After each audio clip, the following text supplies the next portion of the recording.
to Two Giant Goofballs, a New York Giants podcast. Are you a goofball that loves Giants football? If so, sit back and relax as we talk about the team that both excites and frustrates us so much.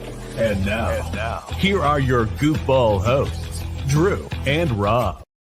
Welcome, fellow goofballs, to Two Giant Goofballs, the New York Giants podcast. I am Drew. Unfortunately, not able to be joined here by Rob today, so you guys are just stuck with me again. It's just, oof. You know that we're in the play-by-play there. We're stuck with the last 3.5 hours, and the hits just keep on coming as you continue being stuck with me here, guys. So we're going to go over the win here. Giants win. That's something you say very often. And again, it's a preseason game. I don't want to over-embellish and make it seem like it's something amazing and crazy there, but Giants do win here 34-25. I still have my banner up when we're doing the game here, so finalized here, but a lot of things to take away from this game here, guys. Again, we're not going to go crazy, not going to make it seem anything life-changing here off of a preseason game, but there's a lot of good to go over there. There's one major red flag and one major depth red flag, but yeah, the story of the game is going to be Jaxson Dart there. As Deb starts off the comments here saying, I was pleasantly surprised at Dart's performance. Definitely 100%, guys. Everybody, put it in the chat what you guys thought of the team as a whole. Who would you thought of particular players? Feel free to pop away here. We're going to get to everything here, but we're going to start off going with everything in the players here. And you got to start it off right now with Dart. You have to start it off with Dart.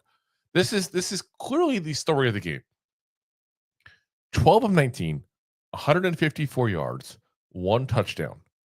And then on top of that, 3 carries for 24 yards.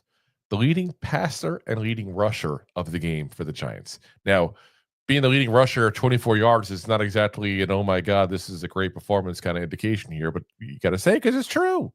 It's true. So, 19-yard run he threw. He ran at one point, kind of showing what he can do with his legs. Wasn't afraid to move around. I actually thought he had pretty damn good vision of the field, too, as well. Like, he was reading the defense and going through progressions. He was doing what he had to do. He did have a couple of throws that were off, but I'm going to say this at the same point there, guys. Nobody is accurate on every single one of their passes. That is life. That's why completion percentages are typically in the 60s, so yeah, I think really, guys, again, you all know where I'm at with Jaxson Dart if you've been watching for a while. I say he's the guy that anything can happen. He could be a great player, wouldn't shock me. He could be a horrible player, wouldn't shock me. He could be just an okay player. It wouldn't shock me. But I thought he did really good in this game. What I really liked more than anything else, besides, listen, nobody's going to like the 2 deep throws, the one to Montreal Washington, the one to Lil'Jordan Humphreys there for the touchdown. That'll be probably the 2 plays that get the biggest, clips overall, along with probably the 19-yard run he had as well. My biggest thing, and I called it out before on the game when we were doing the play-by-play before it even happened. I loved how he was in the end of that first half. This was a scenario where basically they got to do a dry run in the preseason of a 2-minute warning with him.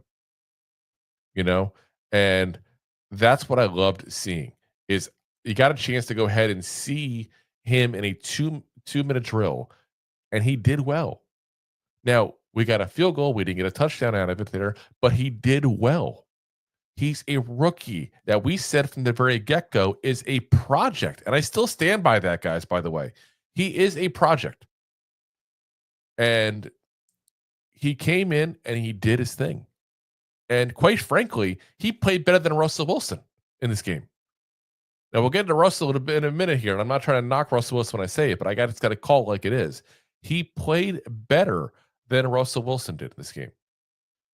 And I'm telling you right now, if he continues playing the way he played here, there's going to be people that are going to say point blank to play him in the regular season early on even, because he looked good. That offense was moving, and I see the comment here. I'm going to throw this up because it's BK Football King says Jaxson Dart was by far the best quarterback today. 100%. And that's a good point to make. Not only was he the best quarterback with him and Russell Wilson, he was the best quarterback on the field either side, the entire game. He was very impressive. That went about as good as, it could have been for a first game from him. Absolutely as good as it could have been. And I'm loving that. And I still stand by what I said. I still want to see the kids sit for a while. I still want him learn. And that's why I just got to say that. And it's not me trying to be the Debbie Downer, guys. It's me just trying to tell you point blank that, yeah, he had a good quarter and a half of whatever you want to call it of the game.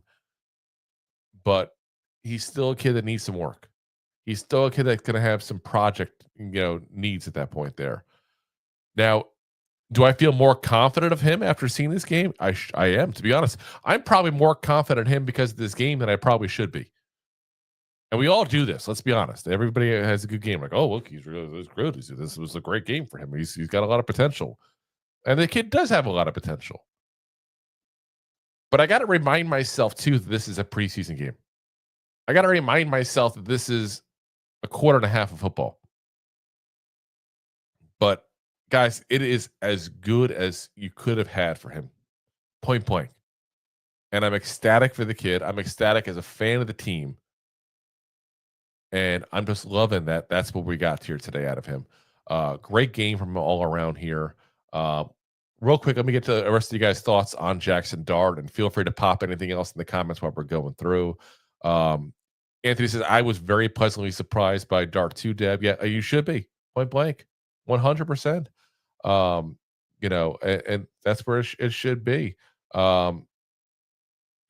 Jarrett Farina says Jaxson did well when he was under pressure. Yes, 100%. That's one thing I say. I think I was probably most impressed with in his game is we went into this going, keep on hearing from people, he's holding on to the ball too long in training camp. He's holding on to the ball too long in training camp.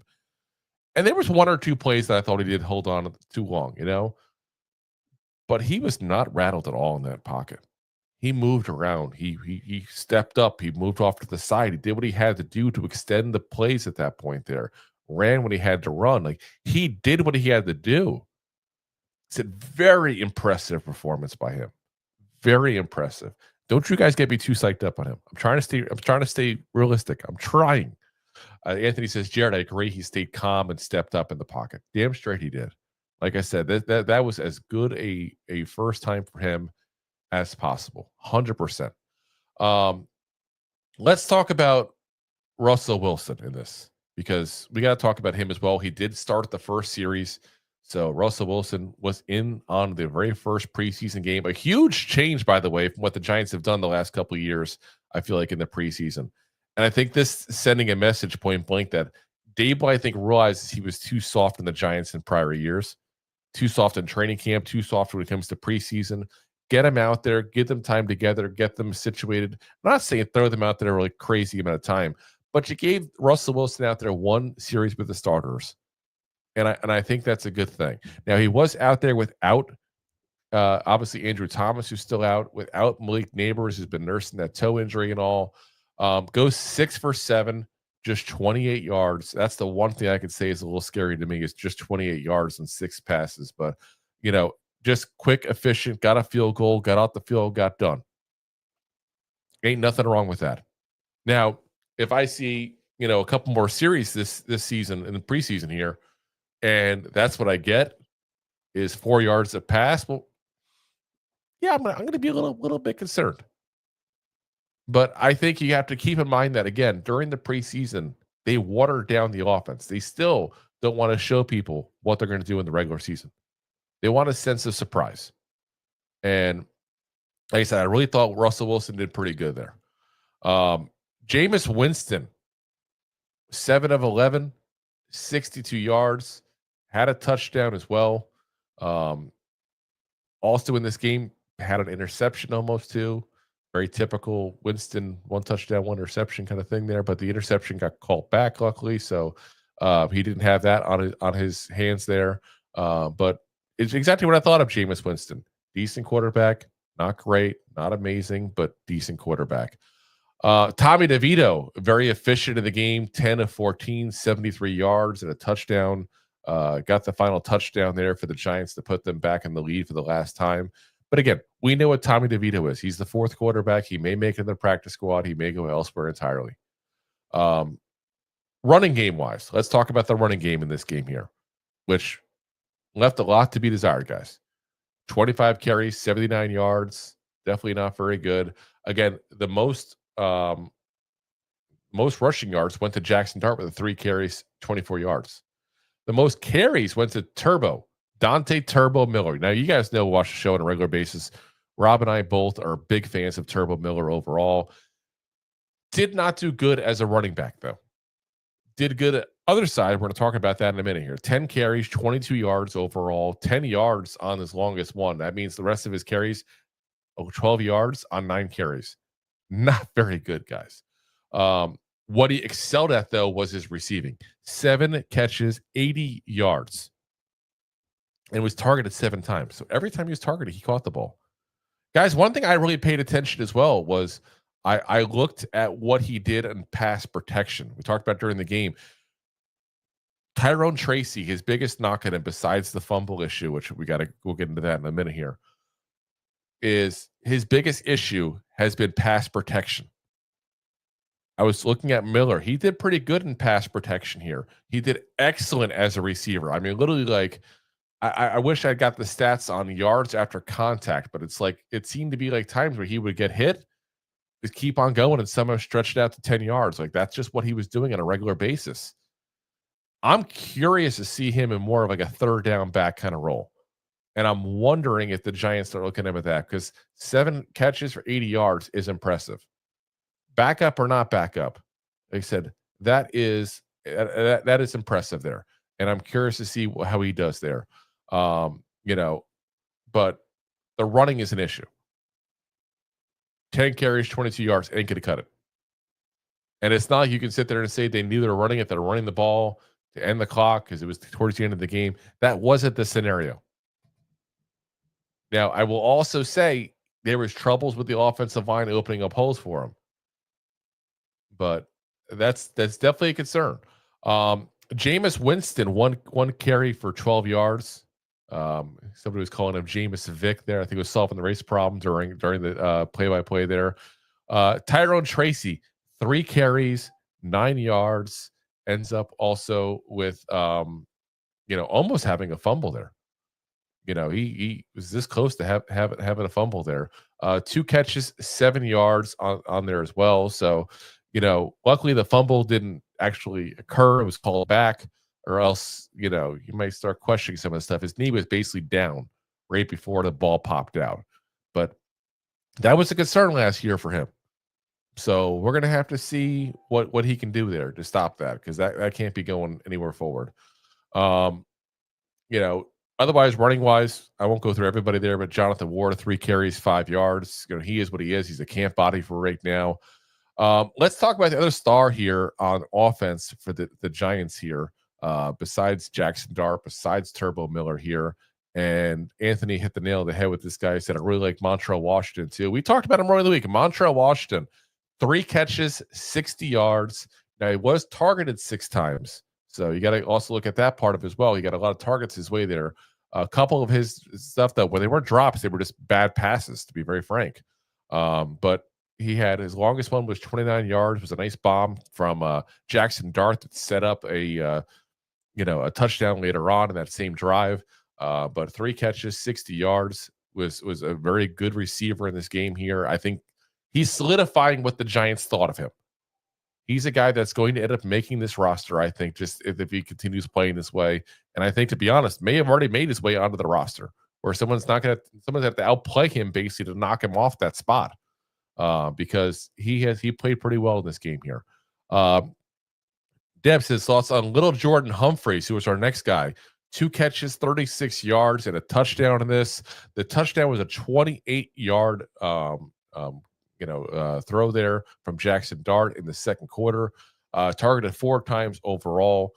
Really good catch in the end zone. I'm going to give him credit on that. When you saw when he came over from Denver, We talked about when we signed him. I looked at what Denver Broncos fan pages were saying, just out of curiosity to see what their thoughts on. Obviously, not a guy with a lot of info on him because wasn't exactly a top of the depth chart kind of guy for Denver. Their biggest issue they had was his hands. He was dropping passes. That was a very good catch in the end zone he had. So I want to definitely call out and give kudos to him because we talked about that again, him having hand issues when we signed him. That was a very good catch in the end zone for him. And I like him as a player if we can keep that going on with him getting, actually catching the ball when it's thrown to him, because he fills a role that not a lot of guys in this team fill. He's a bigger receiver at that point there. We tend to have really tiny receivers on this team, guys. This is a guy that's got a little more size to him at that point there. 6'4", 225 pounds. He's about a cheeseburger away from being a tight end, guys. So, I really thought good move on his part there with that catch. Good timing, obviously, for it to be a touchdown as well. So we're going to remember it as one of the more bigger highlights of the game there. But, good play overall on him. Jonathan Ward, we talked about it before, the couple catches as well, though, 435. Gano with 5 catches, 27 yards, including a touchdown. Interested to see him on the field because he is exclusively a punt returner, has been for multiple years there. I think what's going on is the Giants want to figure out, can they get a guy who provides something on offense while he's also a returner? And Gunnar Olszewski, like I said, if he wants to make the team, I think he's going to have to do something receiving wise. I don't think they want people that are just returners and that's it. So we'll have to see what he can do there. But I'll tell you one thing: you realize how tiny this guy is when he's out there on the field, like ridiculously tiny. Like I swear they're lying about his size there at that point, because when they say he's 5'10". Like he doesn't look that 5'10". They said when I Google it here. Now when I look at his Madden page, they call it 6 foot even and 190 pounds. That kid looks like really small, absolutely small. Like he looks like you bring your kid to work kind of day when he's out there in the field. Like that's how small he looks. But as Anthony says here, great grab in the end zone, getting that touchdown that basically sealed the victory for the Giants. Got targeted 8 times. That tells you they kept on thinking he was a guy that was open. So a lot more than I expected out of him from the receiver side at that point there.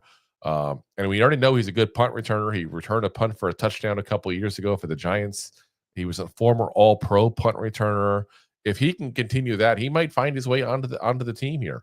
And he was a guy we just signed recently because of injuries too. So let's talk about Thomas Fidone Jr., the second here. Thought he showed some good hands. I have to kind of dive into the game to see his blocking abilities and all. 3 catches, 22 yards. Didn't get a lot as far as yak. That's one thing I was kind of disappointed on. 16 of those yards came on 1 catch there. But overall, good hands overall. That's a key thing. You can get open. You can run a good route. If you can't catch the ball, you ain't doing much good.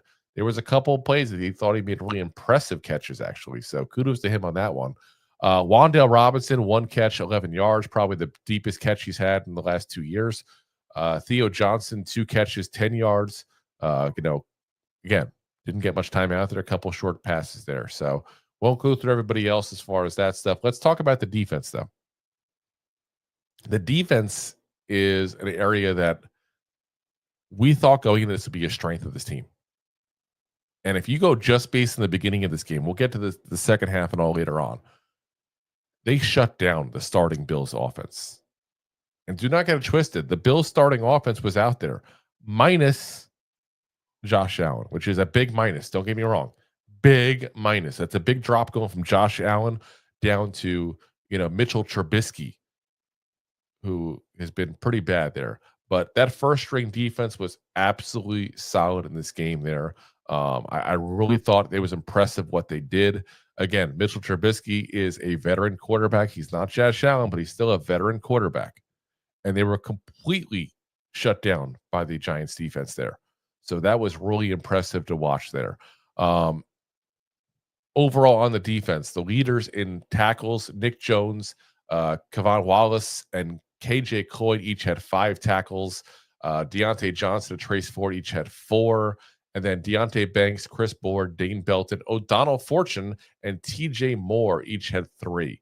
So, sack-wise there, they gave a sack to DJ Davidson and also a sack to Jordan Riley as well, who, quite frankly, Jordan Riley just was like, boop, and touched the quarterback when he was on the ground. So, got a sack on Mike White technically, but can't sit there and say it was a great sack. It was more of he touched the guy when he fell down. But it is what it is. It technically counts.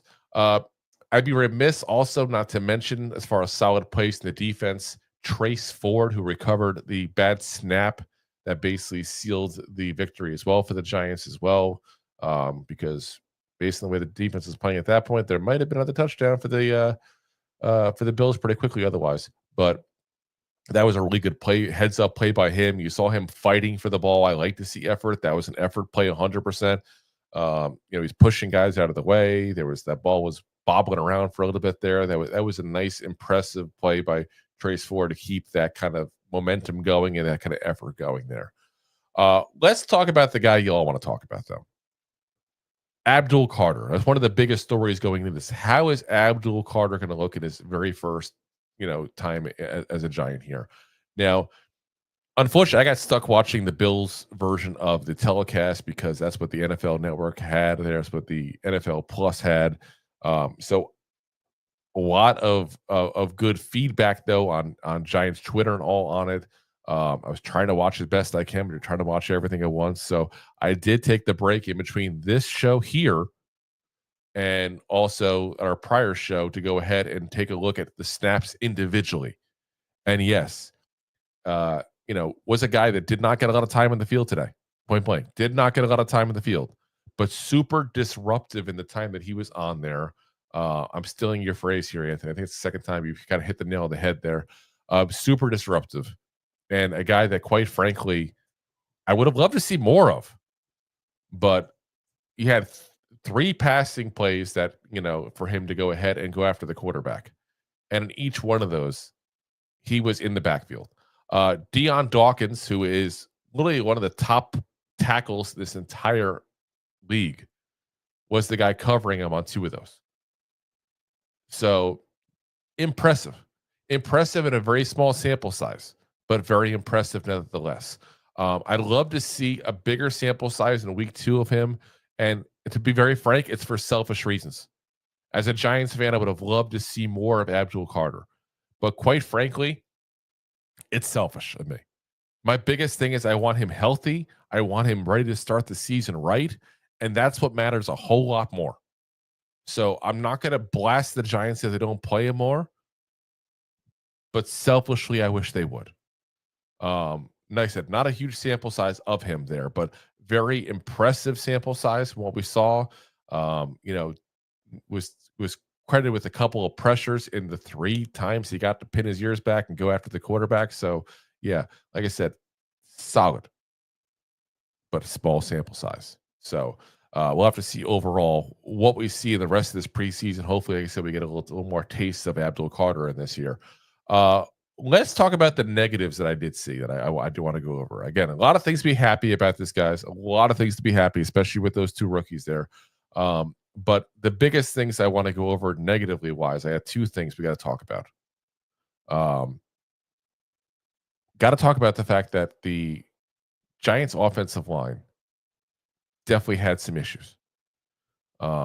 James Hudson, quite frankly, was horrendous in that first series when they had Russell Wilson out there. Absolutely horrendous. Had penalties called on him, had a little trouble with Bosa, which in his defense, Bosa's a solid veteran player. It's not like he was playing against some scrub or a rookie that's new to this league. Bosa's been in the league now for about 10 years, and may not be the better Bosa, but he's certainly no scrub, that's for sure. But he struggled, guys. And Rob and I have been calling that since we signed him like that. We didn't think that was a good signing then. I still don't think it's a good signing now. But yeah, he that was definitely a struggle. overall, there's a lot of batted balls. I don't have the exact numbers in front of me, but you saw multiple times the defensive line batting the ball down. That's an issue as well. Lack of holes in the running game all over this entire game. So, it's definitely something to watch out for. And obviously, the Bills are a very well coached team defensively. They've done a lot to spend a lot of draft capital on their defensive line specifically. And again, brought in Joey Bosa, who basically replaces Von Miller this offseason as the veteran presence on that line. But definitely some concerns on what the offensive line did. I got to think that hopefully part of that, especially on the starting, is you take James Hudson out, you go ahead and you put Andrew Thomas in, and that's a night and day difference. Night and freaking day. Like, that is such a massive difference. It's not even funny. But, again, we don't know. Andrew Thomas, if you're counting on him to be healthy, prepare to be disappointed, guys. Because we've seen already the last couple of years, he has had that trouble staying healthy. And if Hudson's the guy who's going to replace him at left tackle, if he's not healthy, based on what I saw last year of him in Cleveland, and based on what I saw this game, nothing has changed. And again, I want to be optimistic that Thomas is going to play. And he's going to play the whole season. He's going to be healthy. He's going to be the 2022 version of Thomas, even the 2021 version of Thomas. But I don't know. And maybe, as I see with Greg with the comment there, maybe Bo can go ahead and take over as a swing tackle. I saw some people saying they liked what he did specifically this game here as well. I got to see the all 22 film or some kind of extra film to go take a look at him specifically. He was one of the guys I wanted to watch, but when you're doing play-by-play and trying to call you guys what's going on in individual plays, it's a little difficult to focus on linemen specifically. You're following the ball more than anything else. So we're going to have to take a look at that there. But like I said, I did hear some people say they liked what he did. Maybe he can take over a swing tackle. The only concern I have with him is the weight.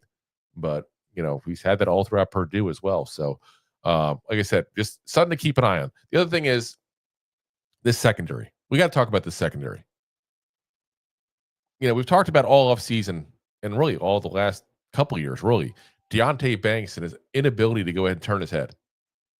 And you definitely saw it in this game, by the way, guys. You definitely saw him specifically do it. But guess what? This affliction seems to be contagious because everybody was having trouble doing it. I didn't see anybody really in the secondary turning their head and trying to go after the ball. And there was clear plays that had they done that, they could have broken up a pass, maybe got an interception. And for some reason, they couldn't do it. That's an issue. When we spent all offseason focusing on that, and you got, Shane Bowen, the defensive coordinator, bringing a treasure chest out to the sidelines. Oh, look at the treasure chest. We're going to get some turnovers. Oh, it's a treasure chest. There's fool's gold, that treasure chest, based on how you play today. Fool's gold. Because there was no attempt to go after the ball whatsoever. That's an issue. Those are big plays that sometimes make huge differences in the outcome of a game. And most games in the NFL, guys, are made by a couple of different plays is what the difference is, positive or negative. That's what it is. A couple of plays makes the difference, positive or negative sometimes. And when I see issues like that consistently, that's an issue. That's a huge concern. It's a huge red flag for me. We've been talking about this for over a year now. Got to get fixed. And then on top of that, you got the issue of the fact that the Giants secondary in the second half of this game, when you got the scrubs in, I know they're scrubs. They looked horrendous, guys. They looked absolutely horrendous. Like the fourth quarter, for example, when they put in Shane Buechele, who quite frankly, before the game, I didn't even know who the hell he was. 10 of 12, guys. 10 of 12. And it's not like they were giving up 3-yard passes. 91 yards. We've talked about how the Giants need to go ahead and look at this waiver wire at the end and see for positions to pick up. We've talked about we'd love to see maybe a decent swing tackle because we're just not fans of Hudson. We've talked about a couple of things, but guess what, guys? Maybe the secondary is where we really need to work on the depth. And I get it. We won the game. I'm not trying to play negative in this. But I got to point out the stuff that we saw. The bottom levels of the secondary were horrendous. People were yards away from a defender. Yards away from a defender. Now, maybe it's an issue they don't know the scheme. Maybe that's an issue. But most of these guys have been here long enough to know that by now. These guys weren't people we brought in last week. It wasn't like Ward, the running back, who, we brought in just a couple of days ago. It's a big concern because, again, the Giants have a tendency to have injuries. That's just been our forte. It's a bad forte to have, but that's been our forte. O'Donnell Fortune did not look good in this game. He's a guy that I think, quite frankly, is being used wrong by the Giants. I think he's a guy that should be a traditional zone coverage corner. That's all he can do, guys. He doesn't have the ability to play man coverage. He's not fast enough. He's not agile enough. He doesn't have that twitch you need to be a man coverage guy. And he got lit up in this game, point blank. So it's an issue. D. Williams did not look good in this game. So, Kevon Wallace, Raheem Lane did not look good in this game. We got to call it out. Now, the good part is I didn't necessarily expect a lot of those guys to make the roster. So if everybody stays healthy, it's much ado about nothing. Because there was guys point blank you didn't even see in the game that are going to go ahead and make the roster. Like Cordell Flott was questionable to start the game. I didn't see him once. Someone, if they have the stats handy, you can correct me if I'm wrong because this is right after the game and I don't have snap counts available. I didn't see him once. So there's some guys, like I said, I think that we can go ahead and say, okay, well, these are scrubs. They're not going to make the roster. We can kind of ignore this problem to a certain degree. But that's all fine and dandy if everybody's healthy. The second people get injured and we got to bring guys in or we got to pull people up, like I said, we're going to have to go ahead and make that decision. We bring people from the outside or we bring these guys in. It looked horrible. I can't even stress enough how bad. I was getting pissed off in a preseason game, guys. You know how much it takes to piss me off in a preseason game? That takes a lot. Like I honestly could not care win or lose in a preseason game. I care about how the players look and and no one gets hurt. But that was embarrassing. Absolutely embarrassing to have this kid, Shane Buechele, tear our defense apart. Absolutely tear it apart. So, like I said, it's a concern. But overall, guys, like I said, I know I just ranted about this secondary and ranted about this offensive line, but I'm actually very happy with the way this game went overall. I had to point out the negative stuff here because it's there and I don't want to ignore it. I want to just go la la la, everything's great. But I'm happy with the way this whole entire game went. Jaxson Dart looks great. Abdul Carter validated some of what people are saying. Again, a very small sample size, but validated some of what people are saying. Russell Wilson got a chance to go out there on the field at that point. We saw the first time with him there. Giants do win, which is at least a small, moral victory, I guess, because it's a preseason game. Dante Turbo Miller, a guy that we've liked a lot, looked great. Was a great, receiving back. Montreal Washington, the guy we were talked about here as doing better, has proven he can do something here. Maybe he's the guy that makes the end of the roster. Lil'Jordan Humphrey, a guy that, again, we said had issue with the drop season, the oopsies, caught the ball in the end zone. Our only big receiver we have, basically, and he caught the ball in the end zone. A tall receiver is a very valuable thing to get in the end zone. So there's a lot to like about this game, guys. The defense shutting down the Buffalo Bills, starting offense again, minus Josh Allen. We got to always put that whenever I say that because it's a big asterisk. That was impressive. That was nice. There's a lot of things to like, guys. So, if you want to go after this game and go, okay, should this change what I think of the Giants? Should this change my expectation this season? No. One preseason game should never affect what you think of a team. But I'll say this. If you thought this defense has the potential to be elite, which it does, by the way, you were validated with saying, okay, I was right. There's that possibility. Not that it's going to happen. There's that possibility. You were validated with that. If you were thinking this offense is probably better than it has been the last couple of years, you were validated. 34 points, guys. And a lot of that was field goals. And that's the final concern I'll give you. But we scored 34 points. 16 of those points, guys, were in the first half. So it's not the scrubs beat the scrubs. That's not what happened here. Our scrubs are the ones that got beat. Let's be very frank on that one there. Though we actually did outscore the Bills in the second half as well. We still scored 16 points in the first half with a lot of the starters and key players still on there against the Bills, which are a very good team, guys. These guys are perennially in the postseason for a reason. So, yeah, guess what, guys? We put some points on the board, as we thought we would. I still don't think that we're going to be an elite offense. Let me be very clear on that and say that. I don't think we're going to be the elite offense, but I think we're going to be an average offense. If you can put an average offense with an elite defense, you got something. But again, one preseason game does not mean we're right if we're thinking that. It just validates it as a possibility. But this is as good an outcome as you could possibly get from a first game in a preseason, guys. And like I said, hopefully that's what we continue to see. We will, of course, give you guys all our breakdowns of the game for next week as well against the Jets. We will also be doing something with the Patriots as well. So the Patriots game, for those who are unaware, Rob and I will be there for the Patriots game.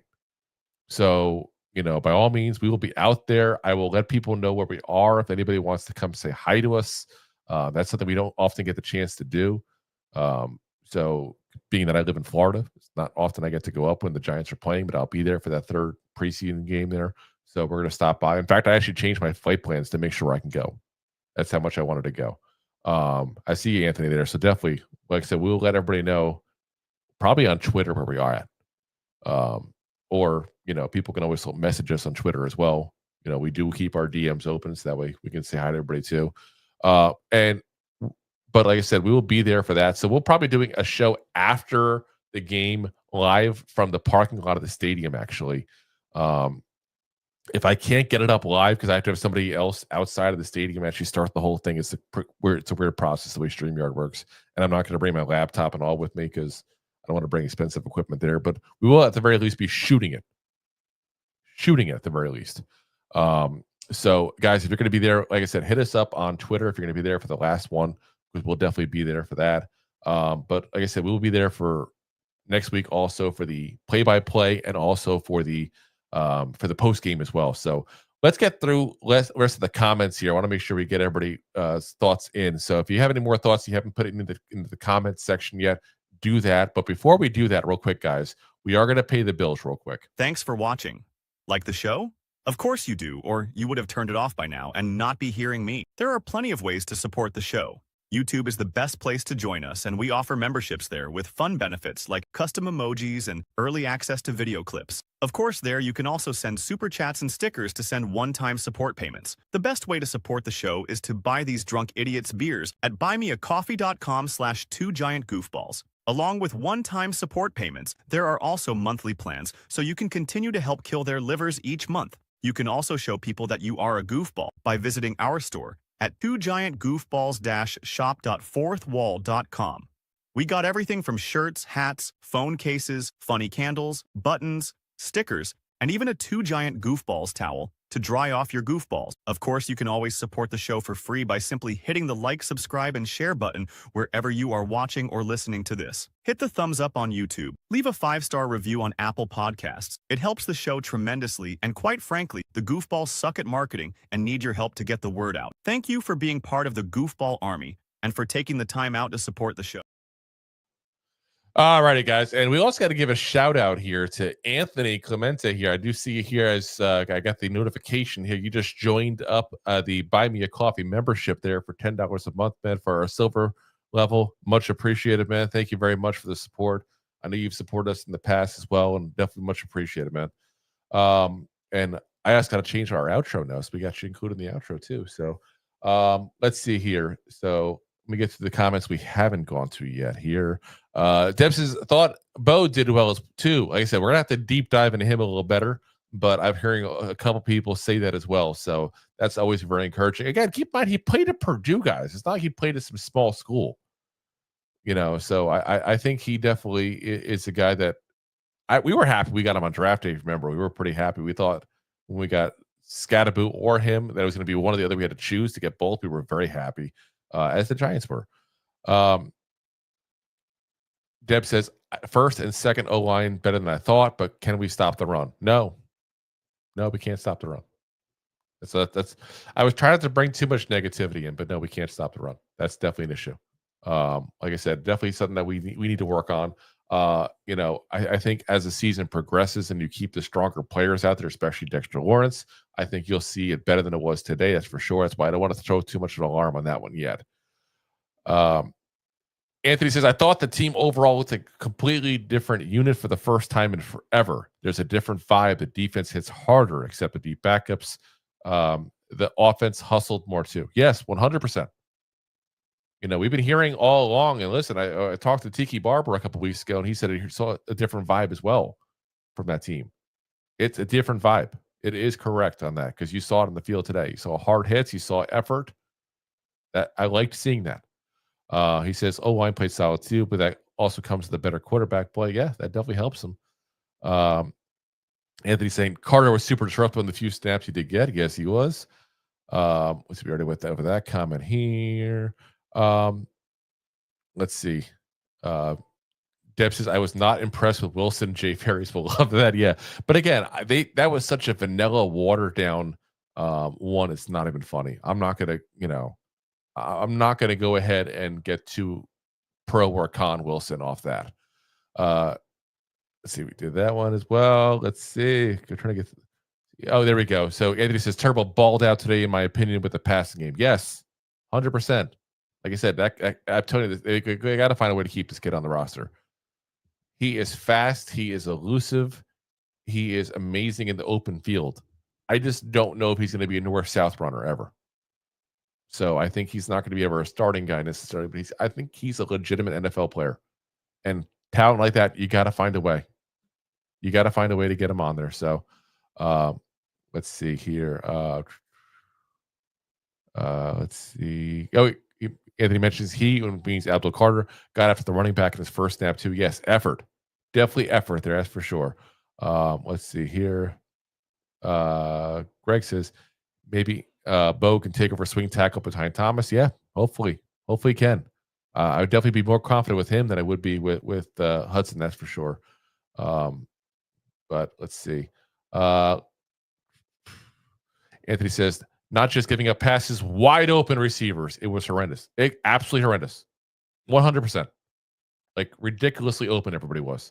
But again, they're scrubs. Those are guys I don't even plan on having on there, Grace says, Bowen needs to change up his bend but not break philosophy. I'm not going to say that because here's the funny part about this. And I'm not trying to pick on you, Greg, when I say this. I think Bowen is he's got it into the effect of like what the issues are with the team overall as a whole, where it's affecting him when he got here with the issues already. So like we love Patrick Graham when he was here. Remember how much Giants fans love Patrick Graham? Patrick Graham was a bend but don't break. I have no problem with bend but don't break. I have only one problem: bend but don't break and lose. If the team is winning, I'm okay with it. If the team is losing and we're giving up a lot of points, that's when I'll have an issue with it. But the defense has not been the problem last year, guys. The offense was 100% the problem. The defense has improved. This defense should be, on paper, at the very worst, above average, if not elite. defense. So if it's not, that's when I'll that's when I'll go ahead and give crap to Bowen. But until then, bend but don't break. I'm cool with it as long as you win. That's the key part there. Anthony says, Greg, that'd be different this year when you had the pass rush the Giants are supposed to have. Again, we had a pass rush last year, guys. We had a pass rush. We were one of the best pass rushing teams in the NFL. Then everybody got hurt. And it all, I wouldn't say went away, but it all started going downhill. And then the defense sucked as a whole. Remember, we were leading the league in sacks at one point. I think Giants fans, again, we're so frustrated with the team as a whole that everybody's going after Bowen's job and after Bowen for his, defense as a whole. Give him a chance still. Respectfully ask everybody, give him a chance. He never had a fair shake. He was under Vrabel's shadow the entire time in Tennessee. The defense, before everybody started getting hurt, was leading the league in sacks, was league average in points against. And again, that abysmal offense wasn't helping the defense at all. The defense went to crap when everybody got hurt. That's not on him. Now, am I saying Shane Bowen's the answer? Shane Bowen's amazing? No. Let me be very clear on that as well. I'm just saying the guy needs a fair shake before we try to get on him. I cringe sometimes when I see some Giants fans, and I haven't heard anybody here say it, so thank you for that. But I've heard Giants fans point blank saying he shouldn't be fired. For what? Are we firing Kafka then? The defense wasn't the problem last year. The offense was. As Deb says, Anthony Clemente, 100% on the wide open receivers. No excuse. Damn straight. As Anthony also confirms, Flott did not play. Like I said, I didn't think so. I didn't see him play at all. He says, my assumption is that Flott will play the whole next game, and then they will split the last game if the job hasn't been determined. Point blank, if Banks can't turn around, just take the damn job away from him. Because that's what I've been seeing. Can't turn around. Saw it again today. Ball could hit him in the back of the helmet. It's an important part of the position. And if you can't do it, you can't be part of that position. Point blank. Can't do it. So, Greg says, good thing Gano is looking okay again. Listen, Gano looks okay until he doesn't. As Anthony says, don't jinx it. But Greg is, Gano is a good kicker. There's no doubt about that. And I know he's up there in age and all that stuff. We've talked about that as well on the show. He's still a good kicker. The problem is he's also just injury prone now. And that doesn't get better over the years. So he'll be good until he's not good. I do think that the kicker's position is someplace they should be scouring the waiver wire for. Because if somebody comes up that's good, that you think is just as good as Gano and not going to be as prone to injuries, maybe look at it. But you also got to look and say the grass is not always greener because, like you said, Gano's looking good again. He's a good kicker. He's a solid veteran. At one point, you could have said he was the best Giant. Well, granted, the roster was horrendous back then, but you literally could have said that. He was that good. Anthony says, my fiance and I are going too. So like I said, let me know. Hit us up a DM. We'll meet up people there. Greg says, sorry, I take it back. LOL. Mick Smooth Baby, he says, what do you guys think of our linebacker core? Honestly, if Okereke is 23 Okereke, I'm good with it. And I hate to put it on one person. He was hurt in 24, I think, beyond what people even knew. Looks like he had some effort concerns, but I'm wondering more and more as we learned more and more about the injuries, if there was not effort concerns, but injury concerns, he literally just physically couldn't do it. Because we were calling him out point blank and stuff that he wasn't doing. But I'm wondering how much of that is not effort, but injury, just couldn't do it. Didn't want to make himself worse. We'll find out. But I like him overall, though I do still think we overpaid for him. But it's neither here nor there. McFadden, I like on first two downs. I want him out in third down because he's not good in any kind of deep coverage scenario. I did love the hit he had today, though. Again, I like him overall as a player. He's got his limitations. As long as you can work with him, you're good. Muasau, I thought looked horrible today. I thought Deontay Johnson looked horrible today. I thought pretty much everybody but McFadden and Okereke looked horrible at linebacker. Again, I'm not counting Carter in that. I know some people say, what about Carter? counting him as an edge rusher in this conversation. But yeah, I'm okay with the two. Not necessarily okay with the backups. Not sure we have a single guy that I trust. Christopher Tony says, good afternoon, everybody. Good afternoon, man. What's up, man? Anthony says, I think the linebacker core is solid. Again, it depends on how you want to work. If you're saying core is just the two and then counting Carter as a third because he can play linebacker, then yeah. But the backups, the guys there on the bottom end of that are, not good. Not that anybody at the back end of a roster is necessarily good, but they definitely leave things to be desired. Greg says, love McFadden's hit. Damn straight. Love the hit. Anthony says, thank you for the shout out. Love the show. No, thank you, man. Like I said, we appreciate your support, man. Seriously. Deb says, as Carl Banks loves to point out, you earn the pass rush by stopping the run. And that's true, because if you stop the run, eventually they go to pass more, which means you get a chance to pass rush more. Now, I'll also say this, and this is no offense to Carl. Like, listen, I don't front. Carl Banks knows more about football than I do. Like, I'd be kidding myself. See, otherwise, the guy was leading on the 1980s all-decade team of the NFL. I'm going to add an asterisk to that, or addition to it, I should say. You also earn the pass rush by putting points on the board yourself. If the Giants' offense can score, it's going to force teams to pass more to keep up, which will in turn create more of a pass rush, because that's when teams start abandoning the run more. And let's be honest, but the way the offense was last year, that's not something you really had to see very much. We didn't put points on the board. Put points on the board, you're going to force teams to throw more. Stop the run, you're going to force teams to run to throw more. He's right, and I'm right. Two separate points within that, if that makes sense. So, but yeah, like I said, you can manufacture a pass rush that way. Big task at hand says, can I get hyped about Jaxson Dart?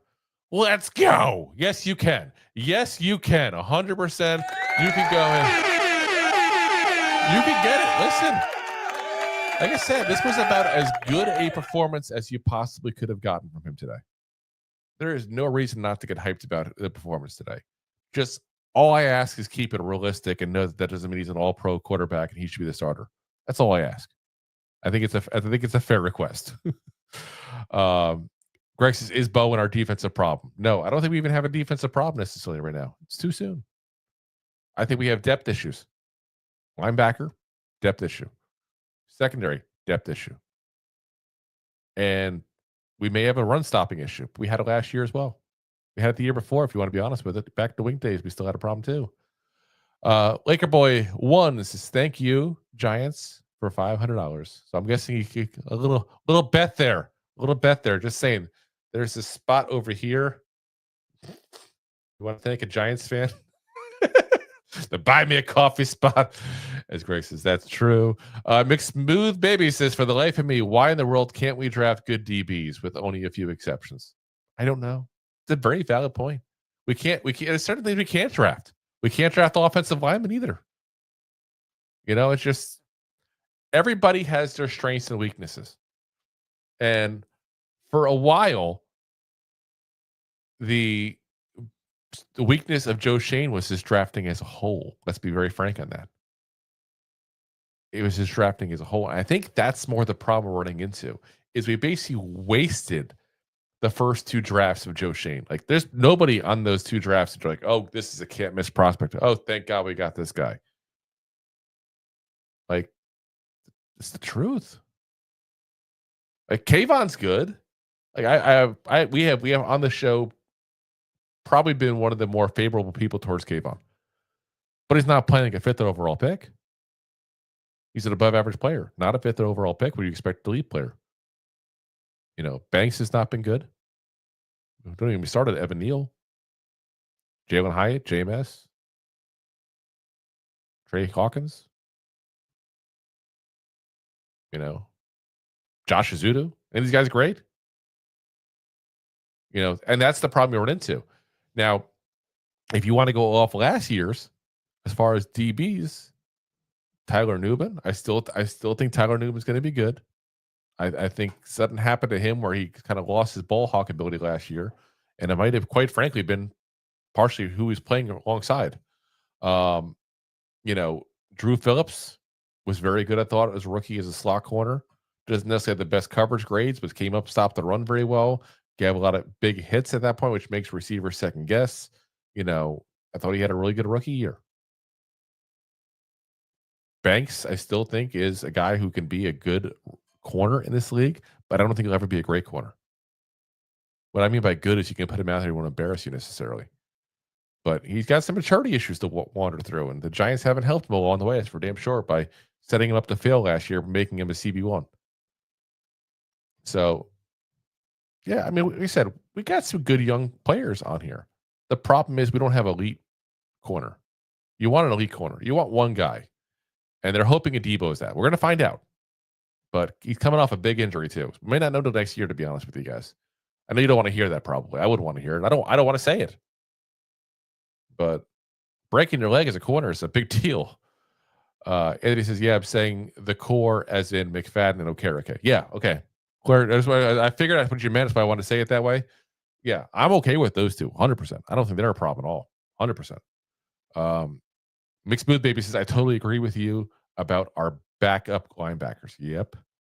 And Laker Boy wants LOL. Okay. See, he said okay. Where's that? There we go. I'm trying to point. I'm always like pointing the wrong direction because it's like mirrored image. There you go. There it is right there. Greg says, Shirley Banks hears to turn his head, so why can't he do it? I don't know. It's a very good question. I don't know. I'm going to say this, though. It's also very easy to do things in practice. It's also very easy to do things in drills. It's a whole other thing at the 100% game speed. And when you've been doing it for so long, it takes a little bit to break the habit. But he's got to make that conscious effort. And honestly, if Flott and him are kind of neck and neck, I would start Flott just to send the message. Julie asked. Because if he turns his head, if they turned his head, he'd be a good starting quarterback. Again, he wouldn't be a CB1. He'd be a good CB2. He'd be a good starting quarterback. Mixed Mood Baby said, you said a mouthful about our depth in the secondary. They were horrible. Also found myself pissed about a preseason game. Yes. 100%. That's what I'm saying. I think we have pieces, but I think our depth issues is partially because we had those 2 wasted years on there. Hawkins, that hasn't necessarily been good, especially when he's billed to be this amazing player his first training camp. Javarius Owens, already off the team. Banks, been a disappointment from what they expected. They expected him to be an elite corner for some reason. I still don't know why. Anthony says, I think he is scared to turn his head and take his eyes off the receiver. He was burned so much last year. He was burned so much last year again because of who he faced. And this is why we called it going into the season. Like, you couldn't do to him what you did to him, and they did it anyway. Like, he didn't look good in the couple of games he had to be the CB1. Look at who he had to face. Justin Jefferson. Scary Terry. Ari Cooper. CeeDee Lamb. DK Metcalf. Jamar Chase. AJ Brown. George Pickens. Scary Terry again. Okay, the Panthers have nobody. Mike Evans. CeeDee Lamb. Like, do you see what I'm getting at here? I got a whole schedule here for you guys from last year. They did wrong by this kid, point blank, by throwing him out there in that gauntlet of receivers. Absolutely did wrong by him. I'm pissed at what the team did to this kid. So I'm wondering if they mentally ruined him, to be honest. And I hate to even say it out loud because I want to root for the kid to do better. He's a Giant. I'm going to root for everybody in that Giants uniform, guys. Y'all know me. I don't care what I think about you opinion-wise. If you're a Giants player, I'm going to root for the freaking hell out of you. I want you to succeed and be the best you can be. It's not like a freaking Army commercial, but that's what I want. I think this kid got at least partially ruined by the Giants. When I mean partially, it means maybe there's hope we can fix him. I don't know. I hope so. But turning his head is going to be a big part of fixing him. Greg says he won't even do it in practice, maybe one time. Again, I've said it before. Every time you see him and you're at an event, you're at a game, you're whatever, call his name. And when he turns his head, say, see, you can do it. It's the only way we're going to get him to do it. Embarrass him. It's kind of like, remember the program? That movie back in the day, they made the kid walk around the entire campus with the football. Like, he's got to understand it. It ain't difficult.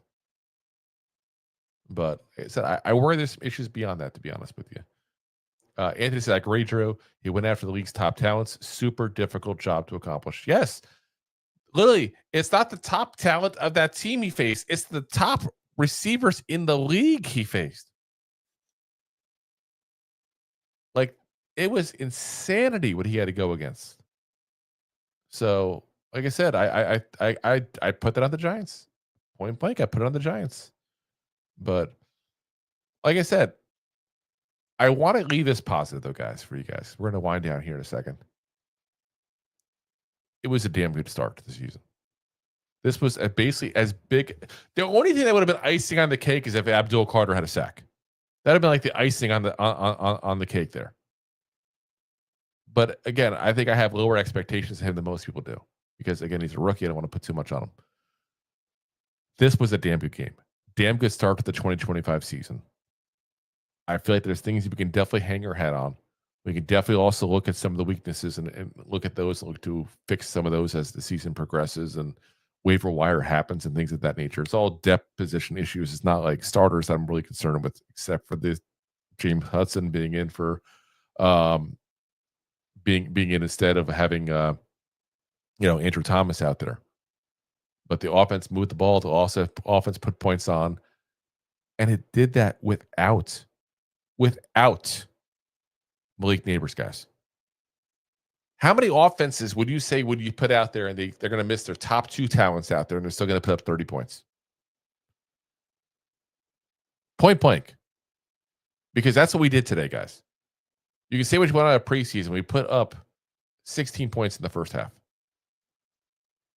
We still put up a 30-point effort without Malik Neighbors, without Andrew Thomas, against the Buffalo Bills, who are supposed to be one of the best teams in the NFL, that are coached by a defensive-minded coach that usually has a decent defense.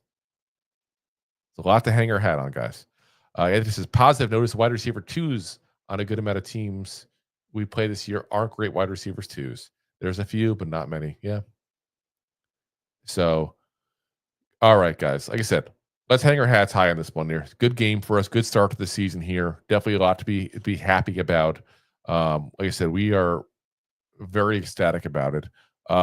Monday evening, Rob and I will be back again with another episode for you guys of our usual program here, 9 p.m. Eastern Standard Time. So we will have a guest on too as well. I'm going to keep that one in suspense for you guys, but we will have yet another guest for you guys. We've had a lot of guests over the last couple of weeks here. Bobby Skinner's been on. Entertainer was on. Tim from Straight Talk was on. Like I said, we have had a lot of good guests on there. We have another one coming for you guys Monday. We also have another one coming for you guys on Thursday as well next week. So we got at least two. As always, guys, we are live every Monday, Wednesday, Thursday night, 9 p.m. Eastern Standard Time on our preferred platform, YouTube, along with Facebook, X/Twitter, Twitch, and of course, my LinkedIn profile when it works. They're having some issue with StreamYard on that. So for some reason, the StreamYard LinkedIn's having their own issues. We're also, of course, always available the next day on all the audio podcast platforms as well. Apple, Spotify, iHeartRadio, Pandora, all the big ones there. So again, if you haven't already, guys, hit the like, hit the subscribe, hit the share button, tell a friend about the show there. Again, we suck at marketing. I wish I could say otherwise. We do. We're not that good at it. So we need your help. Help us. Help me help you, so we can keep on producing this kind of content there. Appreciate you guys, as always, for watching. We will hopefully see you all again on Monday as well. Again, exciting game here today. Good stuff there. Glad to see a lot of good news. I see some new faces also in the chat here, as this is officially the first post-game show. Always once the season starts and the games start going, we get to see some new people. So hope to see a lot of you all going forward as well there. Again, hit that like, hit that subscribe, and we'll see you guys there. Appreciate you guys for listening as always, Giant fans. And as always, Go G-Man! Go G-Man! G-Man! Thanks for listening to Two Giant Goofballs, a New York Giants podcast. We appreciate your support. Thanks so much. Please, I'm begging you!